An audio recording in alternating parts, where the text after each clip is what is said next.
avec des acteurs et notamment l'armée américaine qui a plébiscité ces solutions. Et il faut savoir que Kontron, c'est une société qui à la fois a une forte croissance de par son marché, a une forte capacité à générer du cash qui lui a notamment permis de faire l'acquisition de Catec l'année dernière et d'accélérer sa croissance, sa profitabilité. Et dans l'environnement que l'on connaît en 2025, c'est une société qui a été particulièrement recherchée par les investisseurs, à la fois pour jouer le plan d'infrastructure allemand, dont on a beaucoup entendu parler ces derniers temps, mais également pour ce thème de la souveraineté européenne. Et ça, avec une société qui, en termes de valorisation, est particulièrement attractive.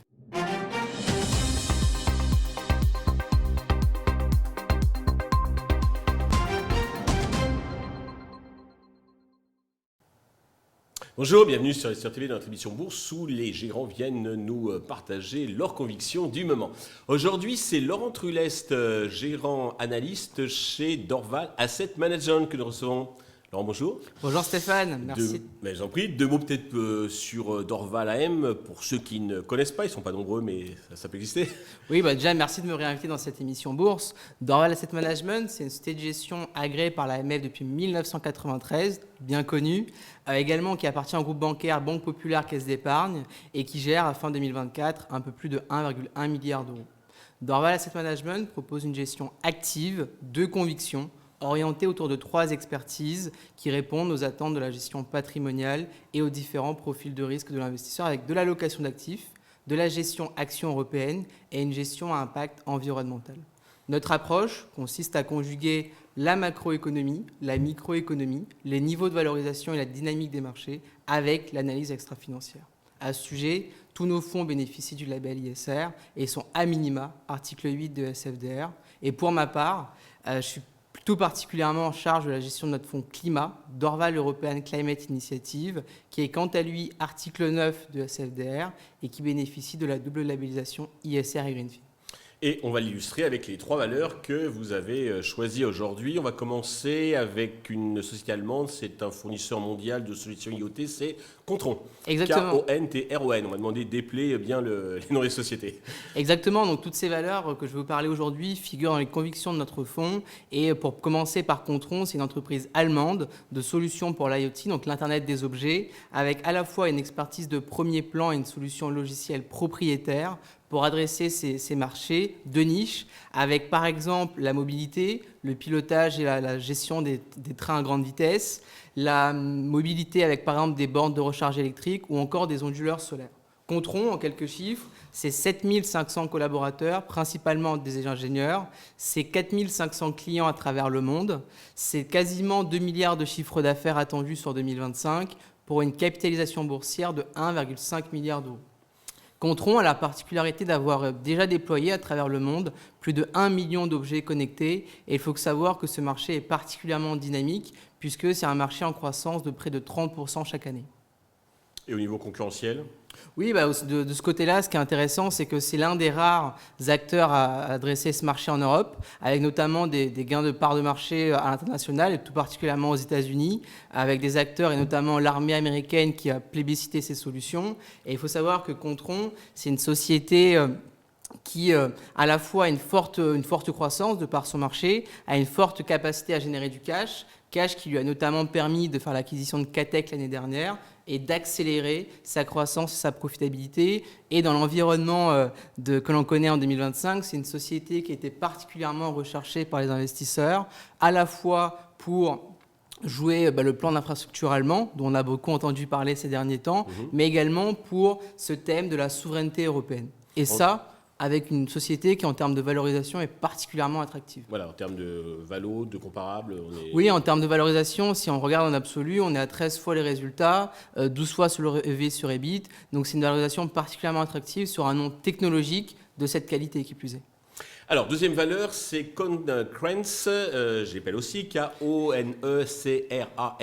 C'est une société finlandaise, c'est le leader mondial du matériel de levage pour les terminaux portuaires, les chantiers navaux, c'est bien ça? Exactement, c'est tout à fait ça. C'est une société qui, en quelques chiffres, fait 4 milliards d'euros de chiffre d'affaires, 13% de marge, 5 milliards de capitalisation boursière et qui est particulièrement innovante puisqu'elle a 1700 brevets actifs à date, avec notamment un travail mené ces dernières années pour développer des solutions à impact positif sur l'environnement, et ce portefeuille constitue déjà près de 50% du chiffre d'affaires de l'entreprise.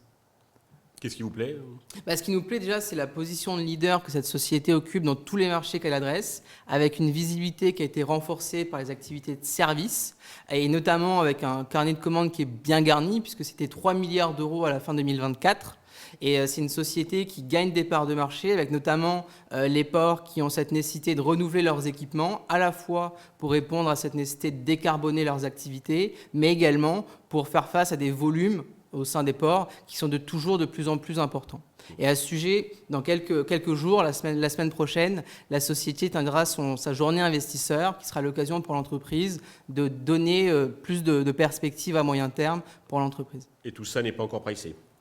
Tout ça est attendu par le marché. On attend de voir ce que la société va nous dire. Mais ce qui est intéressant, c'est que la société a déjà réalisé sa précédente feuille de route. Donc il y a sans doute une volonté de l'entreprise de réaffirmer que la trajectoire est loin d'être finie et qu'il y a encore de l'upside à aller chercher sur ce dossier. Alors, troisième valeur, c'est Eiffage, c'est plus connu, pas besoin de dépeler, c'est un concessionnaire d'infrastructures de transport, si on résume. Tout à fait. C'est un acteur de concession de transport qui intervient sur 4 segments principaux: la construction, les concessions, les infrastructures et les services énergétiques, exclusivement en Europe. Ce qui est intéressant dans le contexte actuel. Et c'est une société qui s'est beaucoup diversifiée, puisque pour l'illustrer, la France ne représente plus que 2/3 de l'activité aujourd'hui, et les services énergétiques représentent déjà 1/3 de l'activité de l'entreprise. Okay. Qu'est-ce qui vous plaît chez Eiffage ? Ce qui nous plaît déjà, c'est l'évolution favorable du mix d'activité de l'entreprise, puisque comme je le disais, la société a réduit le risque France. La société se tourne également vers des marchés porteur, plus dynamique que les autres activités du groupe, comme l'électrification. Et c'est une société qui a également revu, à l'occasion de la publication annuelle de ses résultats, sa politique de retour aux actionnaires, avec dorénavant 45% des profits qui seront redistribués en dividendes, ce qui est une augmentation de 15% du dividende à partir de maintenant. Et ça, qui capitalise sur une génération de free cash qui est particulièrement importante, c'est près de 2 milliards d'euros par an. Et cet argent permet d'accentuer le portefeuille actuel d'Eiffage avec à la fois des acquisitions bolt-on ou alors éventuellement un renforcement au capital de Getlink. En termes de cours, on se place comment par rapport à l'historique ? La société aujourd'hui a une décote par rapport à sa moyenne historique. On est sur 11 fois les résultats et 9 fois sur les bits, sur un dossier résilient, encore plus dans le contexte actuel, et sur des marchés porteurs avec l'Allemagne, qui pour rappel bénéficiera de ce plan allemand, 500 milliards sur 12 ans, et l'électrification. Très bien. D'une manière plus générale, quel est votre sentiment marché à la veille de l'été ? Oui, alors effectivement, le début d'année, globalement, était porteur, notamment en Europe, avec une nette surperformance par rapport aux États-Unis, près de 10 points, c'est assez rare pour le souligner, porté à la fois par les élections allemandes et ce boost budgétaire allemand, l'espoir d'une résolution du conflit en Ukraine cette année et un excès de pessimisme sur la zone européenne, lorsqu'il y a eu l'élection de Donald Trump, alors même que depuis, les saisons de publication de résultats ont particulièrement rassuré. Le mois d'avril et les prochaines semaines ont été particulièrement chahutés par ce qui se passait du côté des États-Unis, guerre commerciale, sentiment du consommateur américain, inquiétude et doutes sur la croissance américaine. Et dans ce contexte-là, il y a eu beaucoup d'effets on-off de la part de l'administration Trump, avec des revirements de situation, ce qui est toujours assez difficile à appréhender et à gérer lorsqu'on est investisseur sur les marchés. Néanmoins, dans ce contexte, nous, on a adopté une approche défensive à partir de la fin février, la mi-mars, qu'on a conservée jusqu'au 10 avril, avant de se réexposer de manière plus importante sur des valeurs plus cycliques à partir de cette date, et avec des résultats plutôt payants jusqu'alors. Et effectivement, ce qui est important de rappeler pour les prochaines semaines, c'est qu'avec l'administration Trump, la balance peut pencher très vite d'un côté ou de l'autre, donc il faudra rester agile pour les prochaines semaines. Mais on voit de toute façon que les indices sont en train de reprendre et ça peut continuer. Exactement, il y a beaucoup d'investisseurs qui sont peu exposés, et donc effectivement, avec cette peur de manquer la hausse, ça peut les amener à se repositionner sur les marchés. Laurent, merci. Merci beaucoup. Merci à tous de nous avoir suivis. Je vous donne rendez-vous très vite sur Investir TV avec un autre invité.